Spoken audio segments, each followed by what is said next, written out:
Bienvenidos a El Amor que Vale. Les habla Adrián Rogers. Puedo decirle que la salvación no es simplemente sacar al hombre de la tierra y llevarlo al cielo. Es sacar a Dios del cielo y acercarlo al hombre. Quisiera que usted se quede con nosotros durante este mensaje. ¿Cómo experimentar la presencia de Dios? ¿Encuentra usted difícil a veces el concebir que Dios está con usted? ¿Piensa que Dios está quizá en el cielo? Tal vez asomándose entre las nubes, moviendo las cosas alrededor de la tierra como un hombre mueve las piezas cuando juega ajedrez. Muchas personas imaginan a Dios de esta manera y usted puede notarlo. Por ejemplo, ellos dicen, cuando oro, mi oración no pasa más allá del bombillo de la luz. Bueno, quizás han fracasado en comprender que Dios vive debajo de los bombillos de luz. Yo quiero hablarles sobre cómo experimentar la presencia de Dios. Y el tema de hoy es un tema que yo no sé de otro que prefiriese hablar, u otro que en lo personal signifique para mí, o que crea que pueda ser más útil para usted como cristiano, que el envolver su corazón y mente alrededor de esta básica verdad bíblica en la vida cristiana, que muy francamente yo no supe por mucho tiempo como cristiano. ¿Cómo experimentar la presencia de Dios?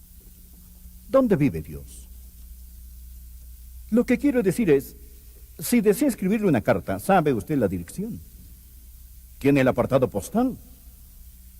¿Vive Dios en un edificio como este? Nosotros llamamos a esto la casa de Dios. ¿Es esta la casa de Dios? Por favor, miren el versículo 47. Mas Salomón le edificó casa. Si bien el Altísimo, esta es otra palabra para Jehová Dios, no habita en templos hechos a mano. Como dice el profeta, el cielo es mi trono y la tierra es estrado de mis pies. ¿Qué clase de casa me edificaréis? Dice el Señor. ¿O cuál es el lugar de mi reposo?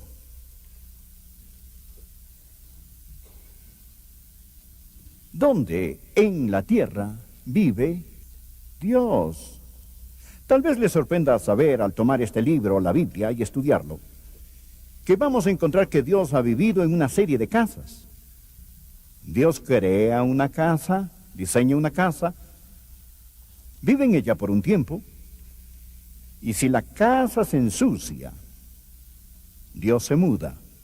Usted dice, pastor, yo no entiendo de qué está hablando.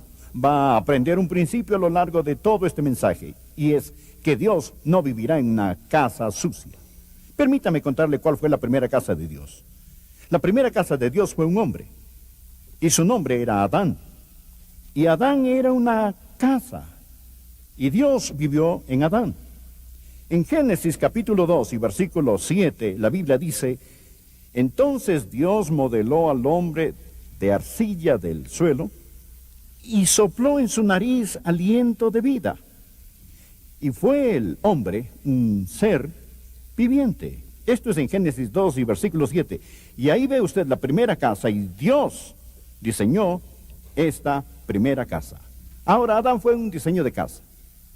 Dios diseñó a Adán, y Adán fue una casa de 3 habitaciones.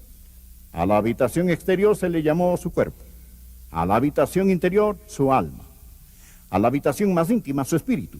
Bien, Dios formó a Adán de la arcilla del suelo, y este es su cuerpo, y Dios le dio vida física. Dios sopló en su nariz aliento de vida, y este es su espíritu. La palabra aliento y la palabra espíritu son la misma palabra, el espíritu de vida. Adán llegó a ser una criatura espiritual. Y luego la Biblia dice, y fue un ser o alma viviente. Ahí tiene las 3 partes de la naturaleza de Adán y las 3 partes de su naturaleza. Todos los seres humanos son cuerpo, alma y espíritu. Sentado en su asiento hay un cuerpo, alma y espíritu. Esta es la razón por la cual el apóstol Pablo dice en 1 Tesalonicenses capítulo 5, versículo 23, y el mismo Dios de paz os santifique por completo, y todo vuestro ser, espíritu, alma y cuerpo sea guardado irreprensible para la venida de nuestro Señor Jesucristo. Fiel es el que os llama, el cual también lo hará. Y oro a Dios que todo su espíritu, alma y cuerpo se mantengan sin mancha.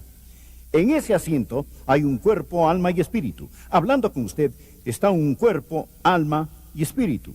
Bien, Dios hizo de Adán una casa. No una casa para Adán. Adán era la casa. Y esta era la casa para que Dios vive en ella. Y entonces la primera D es una casa diseñada. ¿Lo entiende? Ahora la segunda D es una casa deshonrada. Dios dijo a Adán, Dios dio a Adán una advertencia, no una amenaza, pero Dios dio a Adán una advertencia. Dios dijo, Adán, va a haber un árbol en el jardín del Edén. No comas de él. Si comes de él, el día que lo hagas, ciertamente morirás. Bueno, Adán desobedeció.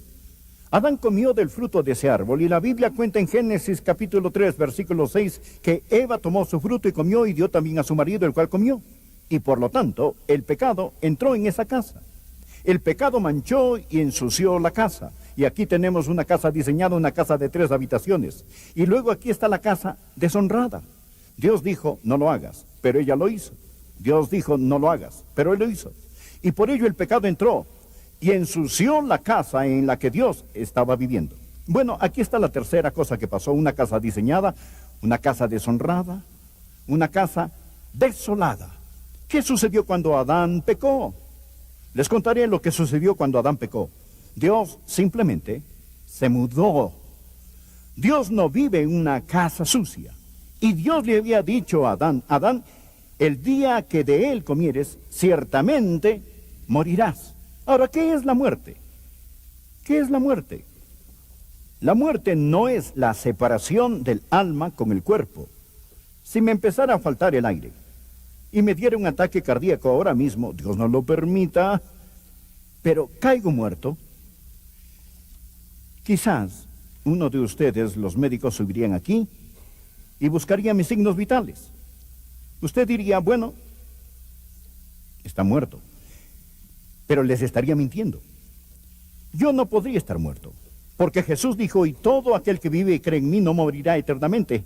Yo vivo, no puedo morir. Usted está mirando a un hombre que le es imposible morir. Todo lo que tengo que hacer es simplemente mudarme de esta casa, ¿ven? Yo solo me mudaría. El verdadero yo iría al cielo. Estar ausente en el cuerpo es habitar en la presencia del Señor. La muerte no es la separación del alma con el cuerpo. La muerte es la separación del espíritu con Dios. ¿Lo entiende? Esto es la muerte. Dios dijo a Adán, Adán, el día que de él comieres, ciertamente morirás. Bien, si usted lee su Biblia, Adán vivió más de 900 años. Y sin embargo, Dios dijo que moriría ese mismo día. ¿Cómo murió él? Él no murió físicamente. Él murió espiritualmente. Y cuando él murió espiritualmente, 900 años después, su muerte espiritual lo alcanzó y él murió físicamente. Permítame contarle cómo murió Adán, y es muy importante que usted lo recuerde. Muy importante, pero lo olvidará, pero se lo recordaré más tarde. Bueno, Adán murió inmediatamente en su espíritu, progresivamente en su alma, finalmente en su cuerpo. ¿Lo entiende? Él murió inmediatamente en su espíritu, progresivamente en su alma, finalmente en su cuerpo. Lo que Dios literalmente dijo a Adán fue que muriendo ciertamente moriría, muriendo ciertamente moriría. Era un proceso. Él murió inmediatamente en su espíritu, progresivamente en su alma y finalmente en su cuerpo. Bien, ahí está la primera casa de Dios, que era Adán. Luego, la próxima casa era la casa perfecta de Dios. ¿Sabe usted qué casa fue esa? Un hombre, nuevamente, y su nombre es Jesús. El último Adán, quien vino para restaurar lo que el primer Adán perdió. El templo que existió para enseñarnos sobre esto. ¿Fue Jesús una casa de Dios? Por supuesto que fue. En Juan capítulo 2, versículo 19 al 21 dice, respondió Jesús y les dijo, destruid este templo, y en 3 días lo levantaré. Dijeron entonces los judíos, en 46 años fue edificado este templo, ¿Y tú lo levantarás en 3 días? Luego Juan dijo, pero él se refería al templo de su cuerpo. Jesús dijo, destruid este templo. Él estaba hablando de sí mismo. 3 días lo levantaré. Le dijeron, estás loco, tomó casi 50 años de construir esta cosa. Ellos no comprendieron que Jesús estaba hablando de otro templo, que Jesús mismo era un templo. Y quiero que regresen a las Ds conmigo. Primeramente, una casa diseñada. El cuerpo de Jesús fue el trabajo diestro de Dios omnipotente. El profeta dijo, me preparaste un cuerpo. Me preparaste un cuerpo. Su cuerpo era el diseño perfecto del Dios omnipotente. Este es el porqué del nacimiento de la Virgen. Él nació, fue concebido en la matriz de María. Él vino como lo hizo, nacido de virgen, para hacer lo que fue sin pecado. Él fue lo que fue sin pecado para hacer lo que hizo morir por nuestros pecados. Él hizo lo que hizo morir por nuestros pecados para que nosotros podamos ser lo que Él es, un hijo de Dios. Él llegó a ser un hijo del hombre para que podamos llegar a ser hijos de Dios. Él nació de una virgen para que nosotros podamos nacer de nuevo. Él vino a la tierra para que podamos ir al cielo. Él, Jesús, tenía una casa diseñada, pero no solo una casa diseñada. Escuche. Una casa deshonrada. Oh, no, dice usted, no esa casa, sí esa casa. Esa casa. Isaías nos dice en Isaías capítulo 53, todos nosotros nos descarriamos como ovejas, cada cual se apartó por su camino y Jehová cargó. ¿Sobre quién? Sobre él. ¿Qué? La iniquidad de todos nosotros. Mi pecado, su pecado, nuestros pecados fueron cargados sobre el Señor Jesucristo. Nuestro pecado manchó y ensució esa casa. Pedro dice, Él mismo llevó nuestros pecados en su cuerpo. Los detestables pecados nuestros fueron puestos sobre el Señor Jesucristo. Esta es la razón por la que debería amar al Señor Jesús. No hay casi nada que me conmueva más que Getsemaní. Y cuando pienso en Getsemaní, aún ahora lágrimas vienen a mis ojos. Cuando pienso en Getsemaní, cómo Jesús oró, Padre mío, si es posible, pase de mí esta copa. ¿Qué había en esa copa? Todos los pecados de la humanidad. No piense en todas las naciones del mundo. Piense en su país. Solo piense en su ciudad. No piense en todos los pecados de su ciudad. Solo piense en el pecado de mentir. No piense en todos los días de su ciudad, solo en un día. Solo piense en las mentiras que se están diciendo hoy. Piensa en la blasfemia que ocurre en la ciudad hoy. Piensa en la perversión sexual que sucede en esta ciudad hoy. Y luego súmelo con todos los pecados de todas las ciudades, de todos los siglos, de toda la inmundicia, de toda blasfemia. Todo eso fue destilado en una copa y el Hijo de Dios la bebió. Y Él llegó a ser pecado. Y cuando se convirtió en pecado, Dios, el Padre, tuvo que tratarlo como cualquier pecador. La Biblia dice, Dios no eximió ni a su propio Hijo. Y Jesús no solo llevó nuestros pecados. Jesús, el Hijo de Dios, llegó a ser el objeto detestable del Padre.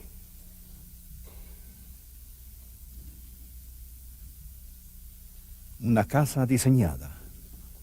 Una casa deshonrada. Y ahora mire esto. Una casa desolada. Cuando Jesús colgaba de la cruz, y cuando dedos flameantes de fuego se esparcieron a través de la oscuridad, cuando la tierra se estremeció y tambaleó, cuando Jesús estaba recibiendo el impacto de mi pecado, gritó, Dios mío, ¿por qué me has desamparado? Les diré por qué. Dios no puede vivir en una casa sucia. Y Dios se cambió de casa. Una casa desolada. Jesús murió solo. ¿Comprende esto? Él no tuvo el consuelo del Padre. Él murió solo. Cuando David caminaba por el valle de sombra de muerte, él pudo decir, aunque pase por el valle de sombra de muerte, no temeré mal alguno, porque tú estarás conmigo. Jesús no pudo decir esto. Él fue abandonado por Dios y el hombre, suspendido entre el cielo y la tierra. Una casa diseñada, una casa deshonrada, una casa desolada y una casa destruida. Él sabía lo que sucedería y esta es la razón por la que dijo en Juan capítulo 2, versículo 19, destruid este templo y en 3 días lo levantaré. Él sabía que lo destruirían, él lo sabía, conocía cómo trabajaba Dios. Ahora, la primera casa de Dios era Adán, la casa perfecta de Dios, el Señor Jesucristo. Pero ¿sabía que Dios tiene una casa más? ¿Sabía que Dios ha dejado de mudarse? ¿Sabía que Dios ha entrado en una casa y no se cambiará más? Déjeme contarle cuál es la casa perfecta de Dios. Discúlpeme, la casa permanente de Dios. ¿Quiere verla? Simplemente mire, aquí, y ahí, y ahí, y ahí, y ahí, y ahí, y ahí, y ahí, y ahí, y ahí, y ahí. ¿Sabe que la Biblia dice en 1 Corintios capítulo 3, sois santuarios de Dios? 1 Corintios 6, 19 dice, ¿o ignoráis que vuestro cuerpo es templo del Espíritu Santo, el cual está en vosotros, el cual tenéis de Dios y que no sois vuestros? Porque habéis sido comprados por precio. Glorificad pues a Dios en vuestro cuerpo y en vuestro espíritu, los cuales son de Dios. Dios ha entrado en nosotros y Dios no se mudará más. Dios no se mudará más. Jesús dijo concerniente a este cuerpo, este templo, y yo rogaré al Padre, y os dará otro consolador para que esté con vosotros. ¿Por cuánto tiempo? Para siempre. Para que esté con vosotros para siempre. Dios ha dejado de mudarse. Usted dice, bueno, no entiendo esto. Usted dice, Dios no vivirá en una casa sucia. Y sin embargo, sé que soy pecador. Sé que he fracasado. Sé que he hecho lo malo. ¿Por qué Dios no se muda? Es una pregunta muy interesante y muy maravillosa. Le contaré por qué Dios no se mudará. Porque cuando Jesús murió por usted, Jesús pagó por sus pecados pasados, presentes y futuros.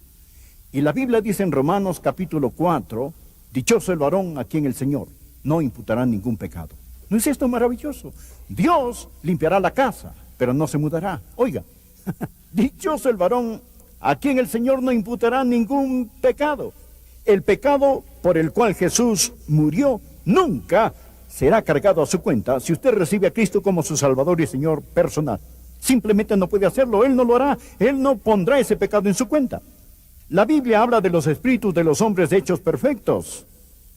Permítame que les hable de eso. Rápidamente quiero darle algunas lecciones.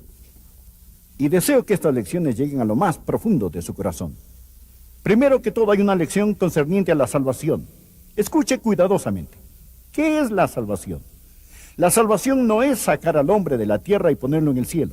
Es sacar a Dios del cielo y ponerlo en el hombre. Esta es la diferencia. Muchas personas piensan que la salvación es el perdón de sus pecados para poder ir al cielo. El perdón de sus pecados es la preparación para la salvación. Ir al cielo es el resultado de la salvación. Pero la salvación es en regresar a Dios aquí. Recuerda cuando murió Adán. Recuerde cómo murió él. Cuando el Señor salió, la vida salió, y cuando la vida salió, la luz salió. Cuando el Señor regresa a morar, la vida regresa, y cuando la vida regresa, la luz regresa. ¿Lo ve? Esto es salvación, es poner a Dios aquí. Hay una lección concerniente a la salvación. Hay una lección sobre la espiritualidad. ¿Qué es una persona espiritual? Una persona espiritual es la persona que experimenta la presencia de Dios. No piense que venimos a la iglesia para ser espirituales. Nosotros no venimos a la iglesia a adorar, nosotros traemos nuestra adoración a la iglesia, traemos nuestra adoración a la iglesia. Cuando usted se salva, cada día es un día santo, y cada lugar es un lugar sagrado, y cada acto, y todo lo que hagáis de palabra o de obra, hacedlo en el nombre del Señor Jesús, ya sea que coma, ya sea que beba o lo que haga, experimente la presencia de Dios. No solo hay una lección concerniente a la salvación y la lección sobre la espiritualidad, pero oh, bendito amigo, hay una lección concerniente a la seguridad. Agradezca a Dios que dejó de mudarse. Juan 14, para que Él, el Espíritu Santo, esté con vosotros para siempre. Ahora Dios se mudó de Adán, Él no se mudará fuera de mí. ¿Cuál es la diferencia? Yo tengo algo que Adán no tuvo. A menos que Adán se haya salvado, y realmente creo que lo hizo, pero estoy hablando de antes de su salvación. Usted verá, Adán en el jardín del Edén era inocente. Pero yo soy justo. No mi propia justicia, sino justicia acreditada, justicia entregada. ¿Cuál es la diferencia entre ser inocente y ser justo?